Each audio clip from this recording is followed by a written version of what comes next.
Welcome back to the channel, USD Coins, where rare coins meet big money. Today, we're diving deep into a fascinating story that has captured the attention of collectors, enthusiasts, and even casual viewers: the legendary 1974 Liberty Quarter Dollar from the United States, a coin that, under specific and rare circumstances, has been reportedly valued as high as $4.5 million. That's not a typo. A single quarter, worth 25 cents at face value, could hold the kind of fortune most people only dream of. And it's all thanks to a blend of minting errors, unique production quirks, historical timing, and collector frenzy that turns ordinary coins into treasures. Let's start by setting the stage. The year is 1974. The United States is in a transitional phase politically, socially, and economically. President Richard Nixon is entangled in the Watergate scandal. Gas prices are soaring. Inflation is rising. And deep inside the U.S. Mint, coins are being struck daily, in the millions, to meet the demands of commerce. Among these millions of coins is the Washington Quarter, a familiar face in the hands of nearly every American. Most of these coins passed through vending machines, lunch counters, and parking meters without a second glance. But a tiny handful had something different, something very, very wrong, or perhaps, very right, depending on how you look at it. The Washington Quarter in 1974 was not a particularly unusual coin, at least at first glance. It still bore the familiar profile of George Washington on the obverse, the same image designed by John Flanagan back in 1932 to commemorate the bicentennial of Washington's birth. The reverse featured the iconic eagle with outstretched wings, grasping arrows and olive branches, symbolic of war and peace, strength and diplomacy. The composition was the standard cupronickel-clad copper, introduced in 1965 after the silver content was eliminated due to rising metal prices. So how did a 1974 quarter, which should be so common as to be nearly worthless beyond its face value, become the subject of multi-million-dollar valuations? The answer lies in the mysteries of minting errors, numismatic anomalies, and the near-mythical status that certain coins can achieve once their uniqueness is confirmed. First, let's talk about minting errors. These are mistakes that happen during the production of coins at the U.S. Mint, often due to mechanical issues, human oversight, or transitions between coin designs. In the case of the 1974 Liberty Quarter, there are several types of minting errors that have been reported, each one contributing to the value of the coin. One of the most dramatic involves coins that were mistakenly struck on planchets intended for other denominations. A planchet is the blank metal disc that is stamped into a coin. Occasionally, quarters were accidentally struck on dime planchets or foreign coin planchets. When this happens, the size, weight, and sometimes even the metallic composition of the coin can be wildly different from what the coin is supposed to be. Some 1974 quarters have been discovered with a weight significantly lighter or heavier than the standard 5.67 grams. That's a red flag that something unusual happened. For example, if a quarter was struck on a planchet intended for a foreign coin or an earlier silver quarter planchet, collectors go wild because these are incredibly rare occurrences. The chance of such an error slipping past quality control and ending up in circulation is minuscule, but it does happen. Then there's the famous double die error. This occurs when the die, the metal stamp used to imprint the design onto a coin, shifts slightly between strikes, resulting in a doubling effect on the coin's surface. With a double die, letters and numbers can appear as though they have shadows or ghost images, especially noticeable in the inscriptions like "Liberty, in God We Trust," and the date, 1974. For collectors, a clear and dramatic double die can elevate a coin from a few dollars in value to thousands, or more, depending on the rarity and the sharpness of the doubling. Now consider the off-center strikes.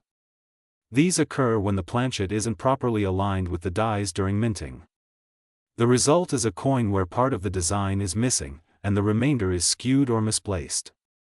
The more off-center the coin, the rarer it becomes, especially if key elements like the date or mint mark are still visible. Off-center 1974 quarters are documented and prized by collectors who specialize in such errors. Let's not forget about clipped planchets, where a portion of the coin is missing due to a blank being improperly punched out. Coins with crescent-shaped clips or straight edges, anything that deviates from the standard round shape, instantly attract attention from collectors. These clips can result from jammed machinery or misaligned punches, and although the mistake sounds minor, in the world of numismatics, such details can mean massive differences in price. Now, on to what may be the crown jewel of 1974 quarter errors, the possibility that some were struck in silver instead of the standard cupronickel-clad composition. By 1974, silver had been officially removed from quarters for nearly a decade, but accidents happen. The most famous example of this phenomenon occurred with the 1970 S-proof quarter struck on a 1941 Canadian quarter planchet, and the similarly valuable 1965 silver quarters that were mistakenly struck using leftover 90% silver planchets. It's speculated that a few 1974 quarters may have been struck on silver planchets left over from special minting runs or other anomalies. While none have been definitively confirmed to exist in public auctions, rumors and private reports abound, and this possibility alone drives speculation and skyrockets prices. Now let's talk mint marks. In 1974, quarters were minted at 3 facilities: Philadelphia, no mint mark; Denver, D, and San Francisco, S. The vast majority of quarters came from Philadelphia and Denver. San Francisco mostly struck proof coins, intended for collectors, with extra care and a mirror-like finish. Occasionally, coins from these proof runs find their way into circulation, either by mistake or by intentional release. A 1974 S-proof quarter in circulation condition is rare, but what makes things even more interesting is when errors occur within these proof coins. Imagine a 1974 S quarter that was not only struck as a proof but also had a double die or was struck on the wrong planchet. That's the kind of 1 in a million, or more accurately, 1 in hundreds of millions, coin that could command astronomical prices. That's where the $4.5 million figure begins to make sense. It's not just about one error, but the intersection of multiple ultra-rare features: a proof coin with a striking error, made of the wrong metal, with a unique die variety, and perhaps even a misplaced or missing mint mark. That confluence of anomalies can turn a pocket change quarter into a legendary artifact. Another layer of intrigue comes from transitional errors. In 1974, the U.S. Mint was preparing for major changes in coinage for the upcoming bicentennial celebrations in 1976. There were experimental strikes and trial pieces being produced as part of the transition. Some theorized that certain 1974 quarters were struck using experimental dies or materials, possibly even with bicentennial reverses or alternative metals. If such a coin exists, it would be an incredible discovery, something that would reshape the landscape of U.S. numismatics. And let's not overlook die breaks and cuds. Die breaks occur when a portion of the die becomes damaged and leaves a raised lump or line on the coin. A cud is a type of die break where a chunk of the die falls off, resulting in a blob of metal on the edge of the coin. While not as dramatic as a wrong planchet or double die, large and unusual die breaks are highly collectible, especially if they obscure key design elements or create unusual patterns. So how does a collector or everyday person even begin to determine whether they have one of these valuable coins? It starts with careful examination. A magnifying glass or jeweler's loupe is essential. Look closely at the lettering for signs of doubling. Weigh the coin on a precise digital scale to detect any deviation from the standard 5.67 grams. Examine the edge for signs of a silver core. Genuine 1974 clad quarters will have a visible copper stripe on the edge, while a silver planchet will not. Check for oddities in the shape, thickness, or coloration. And most importantly, compare it against known varieties listed in trusted numismatic resources or by having it evaluated by a reputable third-party grading service like PCGS or NGC. Once verified, the sky's the limit. The most valuable coins in history were not always the ones made of gold or precious metals. They're often those that represent mistakes, anomalies, or moments in history where human error met mechanical imperfection. The 1974 Liberty Quarter fits that narrative beautifully. It's a humble coin, circulating freely among millions, hiding its secrets until discovered. And when those secrets are revealed, they can lead to jaw-dropping valuations that we've seen examples from history that prove how real this can be. The 1943 copper Lincoln cent, a mistake coin, sold for over $1 million. The 1913 Liberty Head nickel, an unofficially struck coin, sold for several million. Rarity, intrigue, and the power of a great story give these coins their extraordinary value. The 1974 quarter, with its mysterious possibilities and tantalizing reports, is fast approaching that status. Today, we have an extraordinary story to unravel, one that dives deep into a seemingly ordinary coin with an astonishing twist. If you ever thought that pennies were just loose change at the bottom of your drawer or rattling around in your car's cup holder, think again. Because nestled among those humble copper coins could lie one of the rarest, most enigmatic, and valuable modern coins in American numismatic history, the 1986 Liberty 1-cent coin, a penny with a face value of just 1 cent, yet potentially worth a jaw-dropping $2.5 million due to a combination of rare minting errors, oddities, and a touch of mystery that's captured the imaginations of collectors across the globe. This is not just any story about a coin. This is a deep dive into how an everyday object, struck by the millions and passed through the hands of countless Americans, can, through a confluence of strange mistakes and rare anomalies, become a treasure worth a fortune. Our journey today takes us back to 1986, a year that for most people recalls Reagan-era politics, Top Gun in theaters, and the launch of the first PC by Compaq. But for numismatists, 1986 hides a far less well-known legacy, one that involves the Lincoln cent and a series of minting errors so bizarre, so rare, and so unexplainable, they've elevated a simple coin to mythical status. The coin in question appears, at first glance, just like any other 1986 Lincoln cent. Abraham Lincoln's profile faces right, just as it has since the design's debut in 1909. On the reverse, the Lincoln Memorial stands in its stoic splendor. Nothing unusual, nothing spectacular. But upon closer inspection, by trained eyes, of course, what seems to be a mundane penny suddenly reveals secrets that place it in a league of its own. We're talking about double dies, off-center strikes, missing mint marks, phantom lettering, ghosted images, and even coins struck on the wrong planchets, each of which adds layers of intrigue and potentially hundreds of thousands, if not millions, to the coin's value. To understand why this coin is so special, we must first explore the basics of how coins are made and how errors can occur. At the United States Mint, coins are produced through a meticulous and highly mechanized process. Blank metal discs called planchets are fed into coin presses where two dies, one for the obverse and one for the reverse, strike the image onto the coin. This process is monitored for consistency and quality, and the chances of significant errors slipping through undetected are extraordinarily low. Yet, they happen. In the case of the 1986 Liberty 1-cent coin, the most prominent and valuable variations are tied to minting anomalies that defy normal expectations. Among the most discussed errors is the ghost mint mark anomaly. While most 1986 pennies were struck at either the Philadelphia Mint, which traditionally had no mint mark, or the Denver Mint, which bears the D mint mark, there have been verified reports of 1986 pennies that show a faint and misaligned mint mark, possibly resulting from a misapplication of the punch or a damaged die. In numismatics, a misplaced or malformed mint mark is a goldmine, quite literally. These coins were not supposed to exist.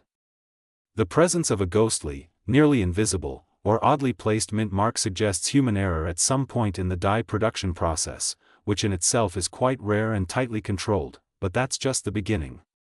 Another spectacular error involves what's known as a double die obverse, DDO. This occurs when the coin die itself was struck twice by the hub but was misaligned during the second strike. As a result, the coin shows clear doubling in design elements, most often visible in Lincoln's profile, the words, "In God We Trust," Liberty, and the date. While double dies are well known among collectors, they're rare in modern coinage due to improved technology and quality assurance. When a DDO is discovered on a 1986 cent, the doubling is often sharp, unmistakable, and astonishingly clear. These errors can significantly increase a coin's value. Combine that with the presence of a possible ghost mint mark and you have a near-perfect storm of numismatic rarity, yet there's more. Some 1986 Lincoln cents have been found struck on the wrong planchet altogether. Imagine a penny minted not on the usual copper-plated zinc planchet, but on a dime or foreign coin blank. These wrong planchet errors lead to coins that weigh differently, have unusual colorations, or even exhibit incomplete designs because the wrong-sized planchet doesn't fully accommodate the die's image. These errors are among the most dramatic and eye-catching in the world of error coins, making them instant targets for collectors. There are even rumors of 1986 cents struck with rotated dies, where the reverse image does not align properly with the obverse when the coin is flipped. Rotated die errors are rare in any year, and in conjunction with the other errors mentioned, they can create a truly one-of-a-kind collectible. Imagine holding in your hand a 1986 cent with a double die, ghost mint mark, wrong planchet, and rotated reverse, a hypothetical Frankenstein's monster of mint errors that could easily fetch north of 7 figures at auction. What makes the $2.5 million figure possible, then, is not any single error, but the convergence of multiple high-value anomalies on a single specimen. It is this stacking of errors, combined with the rarity, public intrigue, and high-grade condition of the coin, that elevates it from valuable to priceless. Coins of this nature often find their way into elite auctions, where top-tier collectors, museums, and investors compete with deep pockets and sharper eyes. A coin like this doesn't just appeal to those who collect pennies, it draws in those who chase the finest, rarest, and most storied artifacts in American monetary history. But the question arises, how did such a coin come to exist? Some experts believe it may have been the result of a transitional error, where the mint was adjusting its machinery or planchets and an odd batch slipped through the cracks. Others speculate it could have been an intentional strike by a mint employee, either as a test piece or an unauthorized creation. While intentional mint errors are illegal to produce, their existence is undeniable, and in many cases, the law allows them to be sold if they've entered circulation. Authentication is, of course, critical. For a coin to command a multi-million-dollar price tag, it must undergo thorough evaluation by professional grading services like PCGS, Professional Coin Grading Service, or NGC, Numismatic Guarantee Corporation. These organizations assess everything from surface preservation and strike sharpness to the legitimacy and type of error present. A mint state coin with prominent and authenticated errors would receive a designation such as MS-65 or higher, and possibly a special error label, depending on its characteristics. What's fascinating is how many of these coins might still be out there, undiscovered. It's entirely possible that a coin with a fortune's worth of errors lies forgotten in a piggy bank, coin jar, or even inside the folds of a wallet, its owner oblivious to the treasure they possess. That's part of what fuels the excitement surrounding coins like the 1986 Liberty 1 cent. It combines the thrill of treasure hunting with the meticulous science of authentication and history. Collectors know that while most 1986 pennies are worth no more than face value, a few are essentially winning lottery tickets. If only one knows how to recognize the signs. Collectors have documented several known examples with different combinations of errors. One particularly fascinating specimen showed a distinct off-center strike combined with doubling on both the obverse and reverse lettering. The coin also had signs of being struck on an undersized planchet, suggesting it may have been produced during a planchet transition or with leftover blanks from another denomination or even a foreign batch. The coin was submitted for grading and came back with an exceptional error designation, immediately drawing the attention of major collectors. And then there's the market value. Unlike stocks or commodities, the numismatic market is driven by rarity, desirability, and storytelling. A coin's backstory, how it was discovered, authenticated, and confirmed to be unique, plays a massive role in determining its price. The allure of owning a coin so rare, so bizarre, and so unexplainable adds intangible value. That's why prices for these coins can skyrocket at auction, where emotional bidding and competition between deep-pocketed buyers can push values into previously unimagined territory. Even beyond private sales and auctions, the coin has inspired debate and research in numismatic circles. Articles in collector magazines, debates at coin shows, and write-ups by renowned experts continue to explore how and why such anomalies occurred in what should have been a routine production year. Was it an isolated incident? Or is there a batch of coins out there, minted in secrecy or error, waiting to be discovered? And let's not forget condition. The value of any rare coin increases dramatically when it is in pristine condition. Coins that have never entered circulation, showing no signs of wear, with sharp strike details and full original luster, are the holy grail. Combine perfect condition with a rare error and a low survival estimate, and you've got a coin capable of commanding millions.